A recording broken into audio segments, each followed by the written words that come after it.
¿Qué tal? Muy buenas tardes. Mi nombre es Álvaro Almazán, estudiante del doctorado en Administración en la Universidad de IEXPRO. En esta ocasión les vengo a hablar sobre el comportamiento de los grupos en la organización. Para ello, primero vamos a definir qué son los grupos. Los grupos son un conjunto de dos o más personas que se reúnen o que se juntan con un fin específico. Dentro de la organización, obviamente hablamos de grupos que pueden ser formados naturalmente o establecidos por alguna jerarquía. Como podemos ver, dentro de los grupos se encuentran los grupos formales, que son los que, como ya decía en un principio, son los que se conforman debido a que su tarea ya está establecida dentro de la organización. Es decir, ellos ya tienen una tarea específica, un movimiento o alguna actividad que ya está establecida y que es de importancia para la empresa. Obviamente estos grupos ya tienen metas establecidas y un ejemplo de ellos, de los grupos formales, son los grupos de mando y los grupos de tarea. Por otro lado, como ya decía, la naturaleza misma del hombre es formar grupos, estar dentro de ellos, pues no necesariamente con un fin que sea de carácter de trabajo. En estos casos se llaman grupos no formales, que son grupos no estructurados y que son de manera espontánea. Estos grupos también pueden ser denominados de intereses o amistosos. Es interesante ver cómo la naturaleza del hombre pues hace que nos juntemos. ¿Se han preguntado ustedes por qué es que siempre nos juntamos en grupos? A veces nos juntamos en grupos por cuestiones de seguridad, por sentirme seguro dentro de alguna organización, dentro de que estoy con más gente. También puede ser que estoy por mi autoestima, el no querer sentirme solo, o por poder sentirme poderoso con más gente, o de algunas otras cuestiones que, pues, si se dan cuenta, siempre hacen que estemos de algún modo dispuestos o llevados a establecer grupos. Bien, pasando a la propiedad de los grupos. Todos los grupos se conforman de alguna manera. La mayoría de las ocasiones se organizan de esta manera. Tienen un rol. El rol es el puesto o la función que cada uno de los integrantes de ese grupo va a desempeñar. Todos estos roles se caracterizan porque en algún momento este tipo de rol, el papel que está jugando esa persona, nos puede decir en determinado tiempo cómo va a ser su comportamiento. Así bien, pues, dentro de los grupos también existen normas. Las normas son las reglas, el común acuerdo que tienen todos y que se respeta, que también nos puede decir en algún determinado momento cómo vamos a actuar, cómo nos vamos a desenvolver en determinada cuestión o no, o sea, cuando hay algún problema o no, podemos comportarnos de alguna forma, pero ya con una norma establecida, ya sabemos qué vamos a hacer o qué no vamos a hacer.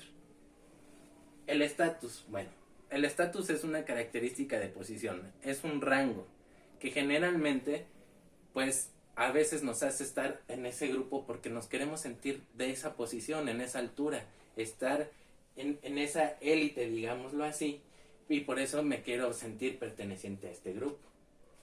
El tamaño, bueno, pues es obviamente el número de integrantes, que, bueno, es de gran importancia cuando hablamos de la organización, debido a que en una organización el número de los integrantes es un factor primordial, ya que a veces, si el grupo es pequeño, pues generalmente tienden a trabajar más rápido. Y cuando el grupo es más grande, pues en primera veces es difícil de controlar, y en segundo se puede caer en algo que, pues de cierta manera puede ser un conflicto porque empiezan a haber factores como de distracción o factores en el que algunos dejan de trabajar esperando o esperanzándose que el otro haga el trabajo por ellos. La cohesión es la unión, la compenetración que tienen todos los integrantes de este grupo y que a mayor cohesión, pues mayor productividad va a haber. La cohesión no es más que ya cuando un entendimiento, digámoslo así, en el cual todos los integrantes ya trabajan de una manera conjunta, trabajan bajo una misma meta y efectivamente pues puede hacer que el trabajo sea más eficaz y eficiente. Bien, en esta parte estamos viendo las etapas del desarrollo de un grupo. La primera etapa es la formación, en la que se empiezan a reconocer todos los integrantes del grupo, en la cual también se empiezan a adaptar de cierta manera, por así decirlo, empiezan a ver cuáles van a ser las funciones. Es la primera etapa, la formación. La segunda etapa es la tormenta. Tormenta, si se dan cuenta, desde el mismo nombre nos lleva a incluir algo que pues nos dice que puede haber un conflicto. En este caso, en un grupo, y hablando de las organizaciones, ese conflicto va a ser simple y sencillamente por quién va a establecer el orden, quién va a ser el dirigente, quién va a ser el líder de todo este grupo, y por eso es que hay una tormenta. Pasando al siguiente nivel es la normalización, en el cual obviamente ya se adoptó un líder, y en este ya todos tienen la idea de qué se va a hacer, cómo vamos a trabajar, puesto que ya determinamos un líder. En la siguiente etapa, que es la del desempeño, también llamada la de desarrollo, es la etapa en la que ya estamos en un comportamiento identificado por todos, unificado, y en el cual pues las labores de cada quien, por así decir, pues ya están identificadas, cada quien trabaja de mejor manera, y nos lleva esto último a la última etapa, que es la etapa de terminación, en la cual obviamente pues ya se llevado a cabo la actividad, y que de cierta manera podemos ver que algunos reaccionan diferentes que otros. ¿A qué me refiero? Una vez acabado este proceso del grupo, pues muchos se pueden enfrentar a algunos tipos, digamos, de personalidad. Habrá quienes pues se quedan con una gran amistad, se quedan con buenas relaciones laborales. Hay quienes elogian a los demás porque les gustó trabajar con ellos. O todo lo contrario, pues muchos pueden sentirse solos, pueden sentir que no dieron lo que tenían que dar, en fin. Bien, este es otro modelo que muestra cómo para una organización o un grupo en el cual es de un tiempo o un lapso que va a durar muy poco. En este modelo, que se llama zigzagueante, se establece la dirección del grupo como primera etapa. En ella se dice obviamente las funciones, y obviamente, bueno, ya cuando se da esta función pasamos al paso 2, que es la fase de inercia, que es como esto, que es la inercia cuando todos ya establecimos y todos sabemos que vamos a trabajar. En la tercera etapa es la transición, que como se muestra aquí es la mitad de este proceso del grupo, en el cual en esta transición habrá algún tipo de cambio que se ve en el paso 4.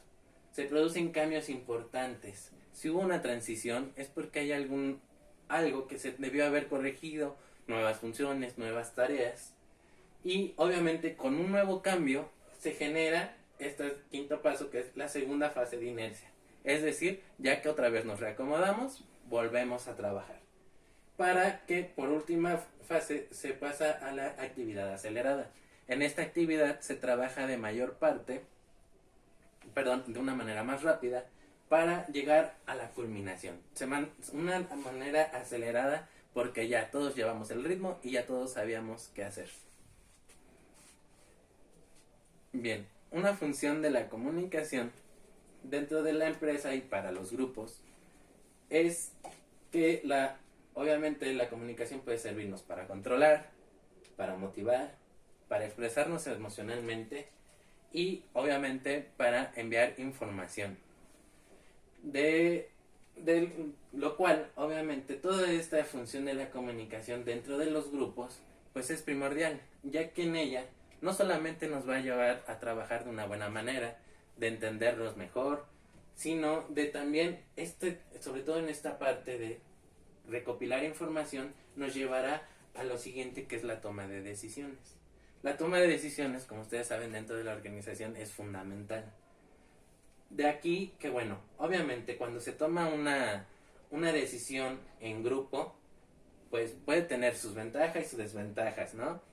La cual me parece a mí que la ventaja más grande es que al haber tantos implicados, la información va a venir de mejor manera, ya que cada uno puede dar su punto de vista y construir una idea fuerte, clara y concisa para tomar la decisión. La desventaja me parece que sería la demora excesiva de tiempo. Es decir, al haber tantos involucrados, muchas veces no se ponen de acuerdo tan fácilmente, ni tan rápido. Es por eso que vemos que el proceso, la función de la comunicación en los grupos es importante, ya que también hay comunicación que no solamente es entre los grupos, sino a veces es entre las jerarquías dentro de la empresa. La información, la comunicación puede ir hacia arriba o hacia abajo, dependiendo, ¿no?, del nivel jerárquico del que estemos hablando. Bien, ya para terminar y concluir con este tema, me parece a mí que irremediablemente en todos los ámbitos hay grupos. Establecemos grupos porque es nuestra naturaleza. Siempre vamos a estar en grupos, pero es primordial que el ejecutor de las órdenes, el directivo, el líder, le saque provecho a estos grupos de trabajo, porque en ellos va a encontrar la mejor fuerza para hacer que sea la empresa muy exitosa, o que en dado caso pues los trabajos se realicen de mejor manera y de manera conjunta. De mi parte ha sido todo. Agradezco mucho su atención. Hasta luego.